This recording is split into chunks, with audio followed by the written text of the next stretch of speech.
जय श्री कृष्ण। आज से लगभग 5000 वर्ष पूर्व भगवान श्री कृष्ण ने अर्जुन को श्रोता बनाकर श्री भगवद गीता सुनाई थी। श्री कृष्ण का नित्य सहचर होने से अर्जुन अज्ञान से पूर्ण रूप से मुक्त थे, परंतु कुरुक्षेत्र की युद्धभूमि में वह अज्ञानी की भांति भगवान श्री कृष्ण से प्रश्न करने लगे, जिससे श्री कृष्ण आगे आने वाले युग के मनुष्यों के लिए अपना परिचय, धर्म, पूजा, यज्ञ, ज्ञान, ध्यान, तप, योग, संन्यास और कर्म के विषय में ज्ञान प्रदान करें। इसी भाव को समझकर भगवान श्री कृष्ण ने 18 अध्याय में गीता का ज्ञान दिया। संपूर्ण गीता ज्ञान अर्जुन और श्री कृष्ण के प्रश्न और उत्तर में समाविष्ट है। इसके अध्ययन मनन से मानव जीवन सार्थकता को प्राप्त होता है। जीवन की जटिलतम समस्याओं का समाधान श्री भगवद गीता से प्राप्त किया जा सकता है। श्री भगवद गीता के पहले अध्याय का नाम अर्जुन विषाद योग है। इस अध्याय में महाभारत के युद्ध से पहले अर्जुन के मन में उठे दुख और उनकी मनः स्थिति का वर्णन किया गया है। श्री भगवद गीता का दूसरा अध्याय सांख्य योग है। इसमें कहा गया है कि जो सुख और दुख समान समझकर इन दोनों से व्याकुल नहीं होता है, वह धीर पुरुष निश्चित रूप से मुक्ति के योग्य है। जय और पराजय की समस्त आसक्ति त्याग कर समभाव से अपना कर्म करना योग कहलाता है। जब मनुष्य मनोधर्म से उत्पन्न होने वाली इंद्रिय तृप्ति की समस्त कामनाओं का परित्याग कर देता है और जब इस तरह से विशुद्ध हुआ उसका मन आत्मा में संतोष प्राप्त करता है, तो वह विशुद्ध दिव्य चेतना को प्राप्त अर्थात स्थिति प्रज्ञ कहलाता है। जो इंद्रियों को पूर्णतया वश में रखते हुए इंद्रिय संयमन करता है और अपनी चेतना को श्री कृष्ण में स्थिर कर देता है, तो वह मनुष्य स्थिर बुद्धि कहलाता है। जिस व्यक्ति ने इंद्रिय तृप्ति की समस्त इच्छाओं का परित्याग कर दिया है, जो इच्छाओं से रहित रहता है और जिसने सारी ममता त्याग दी है तथा अहंकार से रहित है, वही वास्तविक शांति को प्राप्त कर सकता है। आज के इस वीडियो में हम लोग चर्चा करेंगे श्री भगवद गीता के तीसरे अध्याय के बारे में। मैं हूं डॉक्टर नवीन कुमार सिन्हा। आइए वीडियो को शुरू करते हैं। श्री भगवद गीता के तीसरे अध्याय में कर्म योग की परिभाषा दी गई है। इस अध्याय में भगवान श्री कृष्ण बताते हैं कि सभी जीव अपनी स्वाभाविक प्रकृति के गुणों के कारण कार्य करने के लिए बाध्य होते हैं। श्री भगवान कृष्ण ने पिछले अध्याय में अर्जुन को संसार के शोक सागर से उबरने के उद्देश्य से आत्मा के विशेष स्वरूप का वर्णन किया और बुद्धि योग की संस्तुति की। इसे कभी कभी जड़ता समझ लिया जाता है और मनुष्य पूर्णतः कृष्णमय होने के लिए प्रायः एकांत स्थान में चला जाता है, किंतु कृष्णमय या कृष्ण भावनामृत दर्शन में प्रशिक्षित हुए बिना एकांत स्थान में श्री कृष्ण नाम जप करना ठीक नहीं है। इससे सस्ती प्रशंसा ही मिल सकती है। अर्जुन को भी बुद्धि योग ऐसा लगा जिसमें वे सक्रिय जीवन से संन्यास लेकर एकांत स्थान में तपस्या का अभ्यास करें। यह बात अर्जुन ने श्री कृष्ण के समक्ष रखते हुए इसकी सर्वोत्तम कार्यविधि के बारे में पूछा। इसके उत्तर में श्री कृष्ण भगवान ने श्री भगवद गीता के तीसरे अध्याय में कर्म योग की विस्तृत व्याख्या दी है। इसमें कहा गया है कि सभी जीव अपनी स्वाभाविक प्रकृति के गुणों के कारण कार्य करने के लिए बाध्य होते हैं और कोई भी एक क्षण के लिए अकर्म नहीं रह सकता है। वे जो गेरुए वस्त्र धारण कर बाह्य रूप से वैराग्य प्रदर्शित करते हैं, लेकिन आंतरिक रूप से भोगों के प्रति आसक्ति रखते हैं, वे ढोंगी हैं। जो कर्म योग का अनुपालन करते हुए बाह्य रूप से निरंतर कर्म करते रहते हैं, लेकिन उनमें आसक्त नहीं होते हैं, वे उनसे श्रेष्ठ हैं। सभी जीवित प्राणियों को भगवान की सृष्टि की व्यवस्था के अभिन्न अंग के रूप में अपने दायित्वों का निर्वहन करना पड़ता है। जब हम भगवान के प्रति सेवा भावना रखते हुए अपने कर्तव्यों का पालन करते हैं, तब ऐसे कर्म यज्ञ बन जाते हैं। श्री भगवद गीता के तीसरे अध्याय का पहला श्लोक। अर्जुन ने कहा, हे जनार्दन, हे केशव, यदि आप बुद्धि को सकाम कर्म से श्रेष्ठ समझते हैं, तो फिर आप मुझे इस घोर युद्ध में क्यों लगाना चाहते हैं? आपके अनेकार्थक उपदेशों से मेरी बुद्धि मोहित हो गई है, अतः इनमें से मेरे लिए श्रेयकर क्या होगा? अर्जुन ये नहीं समझ सके कि श्री कृष्ण भावनामृत की स्थिति क्या है, जड़ता या सक्रिय सेवा। अपने प्रश्नों के माध्यम से अर्जुन उन समस्त शिष्यों के लिए श्री भगवद गीता के रहस्य को समझाना चाहते हैं। श्री कृष्ण ने कहा, मैं पहले ही बता चुका हूं कि आत्म साक्षात्कार का प्रयत्न करने वाले दो प्रकार के पुरुष होते हैं। कुछ लोग इसे ज्ञान योग द्वारा तो कुछ भक्तिमय सेवा के द्वारा समझने का प्रयत्न करते हैं। न कर्मणाम अनारंभात नैस कर्म्यम पुरुषोत्सन्ते न च संन्यासादेव सिद्धिम समधिगच्छति न तो कर्म से विमुख होकर कोई कर्मफल से छुटकारा पा सकता है और न केवल संन्यास से सिद्धि प्राप्त की जा सकती है। शुद्धि के बिना अनायास संन्यास ग्रहण करने में सफलता नहीं मिल जाती है। ज्ञान योगियों के अनुसार संन्यास ग्रहण करने अथवा सकाम कर्म से विरत होने से ही मनुष्य नारायण के समान हो जाता है, किंतु श्री कृष्ण इसे नहीं मानते हैं। हृदय की शुद्धि के बिना संन्यास सामाजिक व्यवस्था में व्यवधान करता है। दूसरी ओर यदि कोई नियत कर्मों को न करके भी भगवान की सेवा करता है तो वह उस मार्ग में जो भी उन्नति कर सकता है उसे भगवान स्वीकार कर लेते हैं, और यह है बुद्धि योग। प्रत्येक व्यक्ति को प्रकृति से अर्जित गुणों के अनुसार विवश होकर कर्म करना पड़ता है। अतः कोई भी एक क्षण भर के लिए बिना कर्म किए नहीं रह सकता है। आत्मा का यह स्वभाव होता है कि वह सदैव सक्रिय रहती है। उसकी अनुपस्थिति में शरीर मृत वाहन के समान हो जाता है। आत्मा एक क्षण के लिए भी रुक नहीं सकती। इसलिए आत्मा को सदैव कृष्ण भावनामृत सत्कर्म में प्रवृत्त रखना चाहिए, अन्यथा वह माया द्वारा शासित कार्यों की ओर प्रवृत्त हो जाएगी। कृष्ण भावनामृत स्तर तक पहुंचने के लिए शुद्धिकरण की प्रक्रिया आवश्यक है। इसलिए संन्यास या कोई भी शुद्धिकारी पद्धति कृष्ण भावनामृत के चरम लक्ष्य तक पहुंचने में सहायता देती है।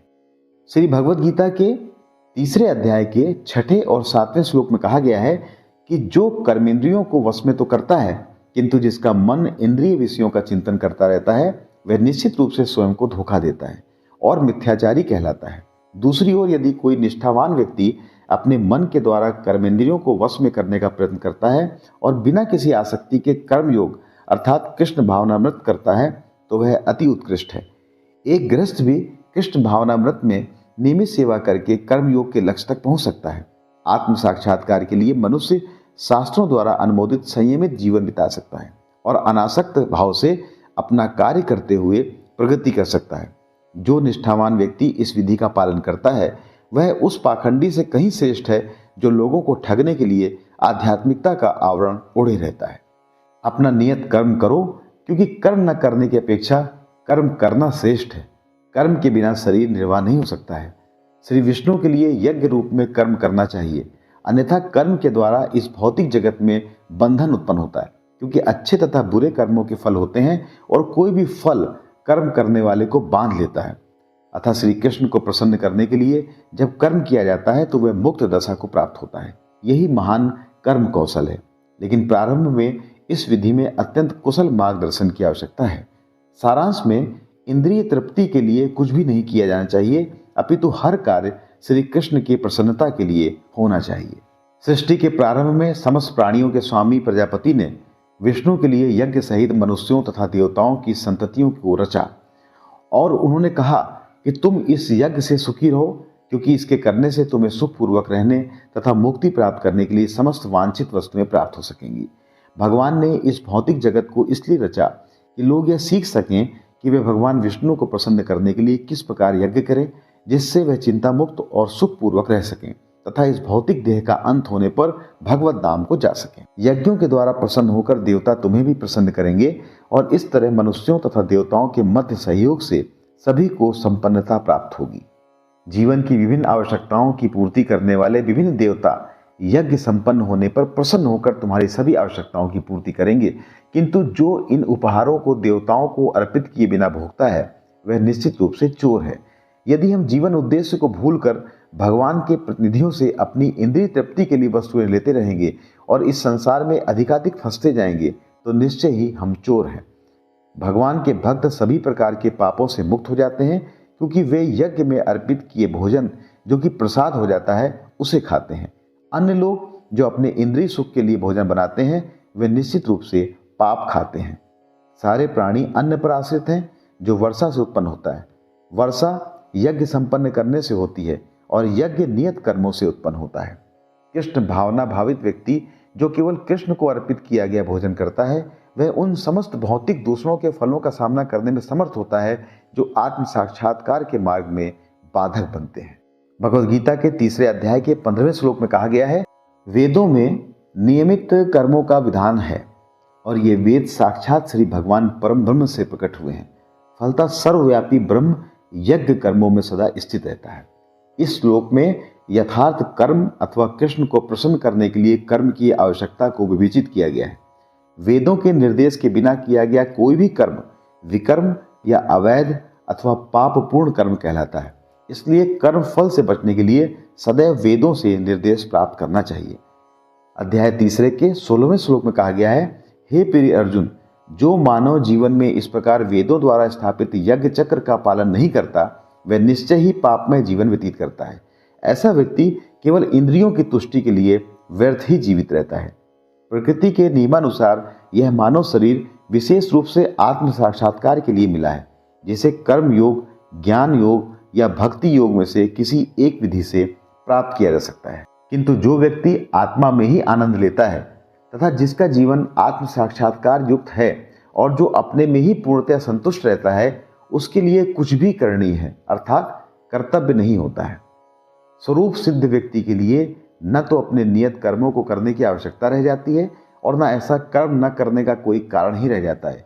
उसे किसी अन्य जीव पर निर्भर रहने की आवश्यकता भी नहीं रह जाती है। भगवद गीता के 3 अध्याय के श्लोक 19 में कहा गया है, कर्म फल में आसक्त हुए बिना मनुष्य को अपना कर्तव्य समझकर निरंतर कर्म करते रहना चाहिए, क्योंकि अनासक्त होकर कर्म करने से उसे परम ब्रह्म की प्राप्ति होती है। अर्जुन से कहा जा रहा है कि वह कृष्ण के लिए कुरुक्षेत्र के युद्ध में लड़े, क्योंकि कृष्ण की इच्छा है कि वह ऐसा करे। उत्तम व्यक्ति होना या अहिंसक होना व्यक्तिगत आसक्ति है, किंतु फल की आसक्ति से रहित होकर कार्य करना, परमात्मा के लिए कार्य करना है, यह उच्च कोटि का कर्म होता है। जनक जैसे राजाओं ने केवल नियत कर्मों को करने से ही सिद्धि प्राप्त की, अतः सामान्य जनों को शिक्षित करने की दृष्टि से तुम्हें कर्म करना चाहिए। जनक जैसे राजा स्वरूप सिद्ध व्यक्ति थे, इसलिए वे वेदानुमोदित कर्म करने के लिए बाध्य नहीं थे, तो भी वे लोग सामान्य जनों के समक्ष आदर्श प्रस्तुत करने के उद्देश्य से सारे नियत कर्म करते रहे। भगवान श्री कृष्ण तथा उनके सखा अर्जुन को कुरुक्षेत्र के युद्ध में लड़ने की कोई आवश्यकता नहीं थी, किंतु उन्होंने जनता को यह सिखाने के लिए युद्ध किया कि जब सत्य परामर्श असफल हो जाते हैं तो ऐसी स्थिति में हिंसा आवश्यक हो जाती है। महापुरुष जो आचरण करता है, सामान्य व्यक्ति उसी का अनुसरण करते हैं। वह अपने अनुसरणीय कार्यों से जो आदर्श प्रस्तुत करता है, संपूर्ण विश्व उसका अनुसरण करता है। श्लोक 21 में कहा गया है, यद्याचरति श्रेष्ठ स्त्र देवेत्रो जनः सा यत् प्रमाणम कुरुते लोकस्तनुते वर्तते। श्री कृष्ण भगवान कहते हैं कि हे प्रथापुत्र, तीनों लोकों में मेरे लिए कोई भी कर्म नियत नहीं है। न मुझे किसी वस्तु का अभाव है और न आवश्यकता ही है, तो भी मैं नियत कर्म करने में तत्पर रहता हूँ। जिसे अपने कर्म का फल पाना है, उसके लिए कुछ न कुछ कर्म नियत रहता है, परंतु जो तीनों लोकों में कुछ भी प्राप्त करने की इच्छा नहीं रखता है, उसके लिए कोई कर्तव्य नहीं होता है। फिर भी क्षत्रियों के नायक के रूप में श्री कृष्ण कुरुक्षेत्र की युद्ध भूमि में कार्यरत हैं, क्योंकि क्षत्रियों का धर्म है कि वे दीन दुखियों को आश्रय प्रदान करें। यद्यपि श्री कृष्ण शास्त्रों के विधि विधानों से सर्वथा ऊपर हैं, फिर भी वे ऐसा कुछ नहीं करते जो शास्त्रों के विरुद्ध है। श्री कृष्ण भगवान कहते हैं, क्योंकि यदि मैं नियत कर्मों को सावधानी पूर्वक न करूं, तो ये निश्चित है कि सभी मनुष्य मेरे पथ का अनुगमन करेंगे। यदि मैं नियत कर्म न करूं, तो ये सारे लोग नष्ट हो जाएंगे। तब मैं अवांछित जन समुदाय को उत्पन्न करने का कारण हो जाऊंगा और इस तरह संपूर्ण प्राणियों की शांति का मैं विनाशक माना जाऊंगा। वर्ण संकर अवांछित जन समुदाय है, जो सामान्य समाज की शांति को भंग करता है और विधि विधानों का अनादर करता है। ऐसी स्थिति में भगवान स्वयं समाज को सुधारने के लिए अवतरित होते हैं। हमें भगवान के पद चिन्हों का अनुसरण करना है, हम उनका अनुकरण नहीं कर सकते। अनुसरण और अनुकरण एक से नहीं होते हैं। हम भगवान शिव जी का अनुकरण करके विष नहीं पी सकते। हम गोवर्धन पर्वत उठाकर भगवान श्री कृष्ण का अनुकरण नहीं कर सकते हैं।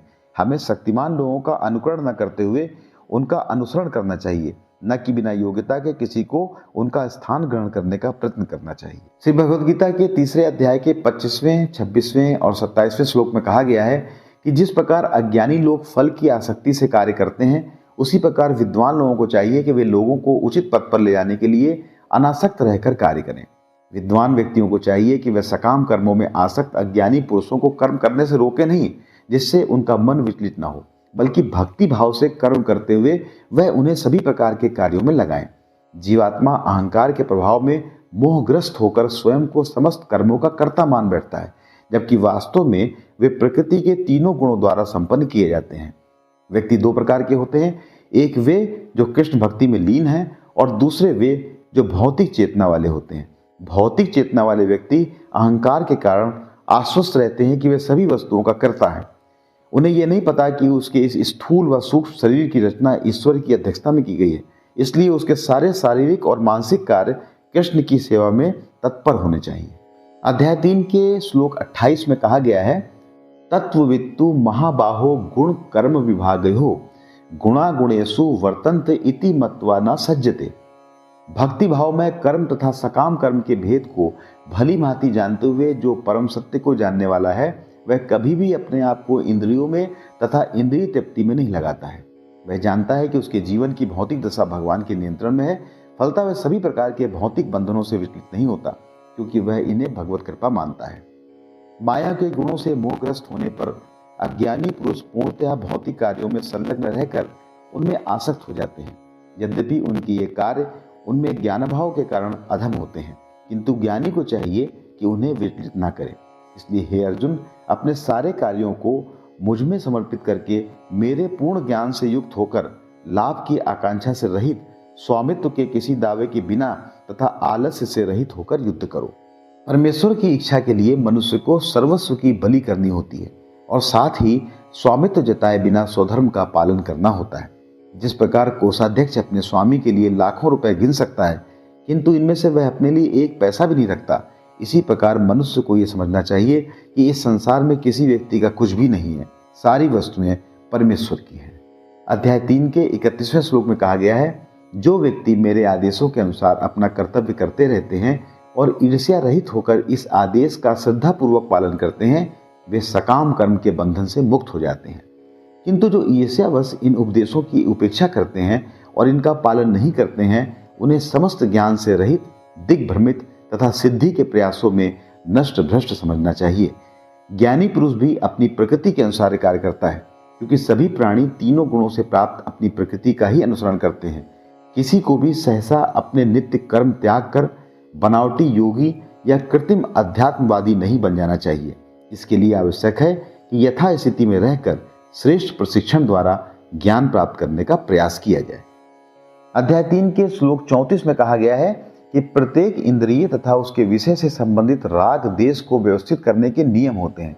मनुष्य को ऐसे राग तथा देश के वशीभूत नहीं होना चाहिए, क्योंकि यह आत्म साक्षात्कार के मार्ग में अवरोधक है। अनियंत्रित इंद्रिय भोग ही भौतिक बंधन का कारण है, किंतु जो शास्त्रों के यम नियमों का पालन करता है वह इंद्रिय विषयों में नहीं फंसता है। अपने नित्य कर्मों को दोषपूर्ण ढंग से संपन्न करना भी अन्य के कर्मों को भली भांति करने से श्रेयकर है। अपने कर्मों को करते हुए मरना पराये कर्मों में प्रवृत्त होने की अपेक्षा श्रेष्ठतर है, क्योंकि अन्य किसी के मार्ग का अनुसरण भयावह होता है। अध्याय 3 के श्लोक 35 में कहा गया है, मनुष्य को चाहिए कि वह अन्यों के लिए नियत कर्मों की अपेक्षा अपने नियत कर्मों को भक्ति भाव से करे। उदाहरण के लिए, एक सतोगुणी ब्राह्मण कभी हिंसक नहीं होता, किंतु रजोगुणी क्षत्रिय को हिंसक होने की अनुमति है। इस तरह क्षत्रिय के लिए हिंसा के नियमों का पालन करते हुए विनष्ट होना जितना श्रेयकर है, उतना अहिंसा के नियमों का पालन करने वाले ब्राह्मण का अनुकरण नहीं। अध्याय 3 के श्लोक 36 में अर्जुन ने श्री कृष्ण भगवान से पूछा कि मनुष्य न चाहते हुए भी पाप कर्मों के लिए प्रेरित क्यों होता है। ऐसा लगता है कि उसे बलपूर्वक उस पर लगाया जा रहा है, अर्थात जीवों की प्रकृति विकृत क्यों हो जाती है। यद्यपि कभी कभी जीव कोई पाप नहीं करना चाहता, किंतु उसे ऐसा करने के लिए बाध्य होना पड़ता है। श्री कृष्ण इसका उत्तर देते हुए कहते हैं, काम एस क्रोध एस रजोगुण समुद्र भवा महासनो महापाप्या विद्ये नमी वैरिणम। अर्थात इसका कारण रजोगुण के संपर्क में से उत्पन्न काम है, जो बाद में क्रोध का रूप धारण करता है और जो इस संसार का सर्वपक्षीय पापी शत्रु है। इस प्रकार अग्नि धुएं से, दर्पण धूल से अथवा भ्रूण गर्भाशय से घिरा होता है, उसी प्रकार जीवात्मा इस काम की विभिन्न मात्राओं से आवृत रहता है। जीवात्मा के आवरण की 3 कोटियां हैं, जिनसे उसकी शुद्ध चेतना धूमिल होती है। यह आवरण काम ही है, जो विभिन्न स्वरूपों में होता है, जैसे अग्नि में धुआं, दर्पण पर धूल, भ्रूण पर गर्भाशय। मनुष्य जीवन में काम रूपी शत्रु को योग निर्देशन में कृष्ण भावनामृत के अनुशीलन से जीता जा सकता है। इस प्रकार ज्ञानमय जीवात्मा की शुद्ध चेतना उसके काम रूपी नित्य शत्रु से ढकी रहती है, जो कभी भी तुष्ट नहीं होती और अग्नि के समान निरंतर जलती रहती है। इंद्रियां, मन तथा बुद्धि इस काम के निवास स्थान है। इनके द्वारा यह काम जीवात्मा के वास्तविक ज्ञान को ढककर उसे मोहित कर लेता है। इसलिए अर्जुन, प्रारंभ में ही इंद्रियों को वश में करके इस पाप के महान प्रतीक का दमन करो और ज्ञान तथा आत्म साक्षात्कार के इस विनाशकर्ता का वध करो। कर्मेंद्रियां जड़ पदार्थ अर्थात शरीर की अपेक्षा श्रेष्ठ है। मन इंद्रियों से बढ़कर है, बुद्धि मन से भी उच्च है और आत्मा बुद्धि से भी बढ़कर है।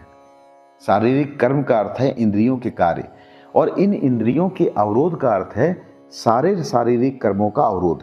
क्योंकि मन सक्रिय रहता है इसलिए शरीर के मौन या स्थिर रहने पर भी मन कार्य करता रहता है।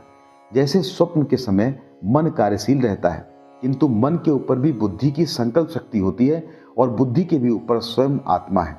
अतः यदि आत्मा प्रत्यक्ष रूप से परमात्मा में रत रहे तो अन्य सारे अधीनस्थ जैसे बुद्धि, मन तथा इंद्रियां अपने आप रत हो जाएंगी। यदि मन भगवान की सेवा में निरंतर लगा रहे तो इन इंद्रियों के अन्यत्र रत होने की संभावना नहीं रह जाती है। अध्याय 3 के श्लोक 43 में श्री कृष्ण भगवान अर्जुन से कहते हैं, हे अर्जुन, अपने आप को भौतिक इंद्रियों, मन तथा बुद्धि से परे जानकर और मन को सावधान आध्यात्मिक बुद्धि से स्थिर करके आध्यात्मिक शक्ति द्वारा इस काम रूपी दुर्जय शत्रु को जीतो। भगवद गीता का 3रा अध्याय मनुष्य को शिक्षा देता है कि वह अपने आप को भगवान का शाश्वत सेवक मानकर कार्य करे। प्रभुत्व तथा इंद्रिय तृप्ति की इच्छाएं मनुष्य की परम शत्रु हैं, किंतु कृष्ण भावनामृत की शक्ति से मनुष्य इंद्रिय, मन तथा बुद्धि पर नियंत्रण रख सकता है। इसके लिए मनुष्य को सहसा अपने नियत कर्मों को बंद करने की आवश्यकता नहीं है, अपितु धीरे धीरे कृष्ण भावनामृत विकसित करके भौतिक इंद्रियां तथा मन से प्रभावित हुए बिना दिव्य स्थिति को प्राप्त हुआ जा सकता है। सांसारिक जीवन की अपरिपक्व अवस्था में दार्शनिक चिंतन और योग आसनों के अभ्यास से इंद्रियों को वश में करने के बनावटी प्रयासों से आत्म साक्षात्कार संभव नहीं है। इसके लिए श्रेष्ठ बुद्धि द्वारा श्री कृष्ण की भक्ति में प्रशिक्षित होने की आवश्यकता है। इस प्रकार श्री भगवद गीता का 3रा अध्याय कर्म योग पूर्ण हुआ। शीघ्र मिलते हैं श्री भगवद गीता के 4थे अध्याय के साथ में। जय श्री कृष्ण।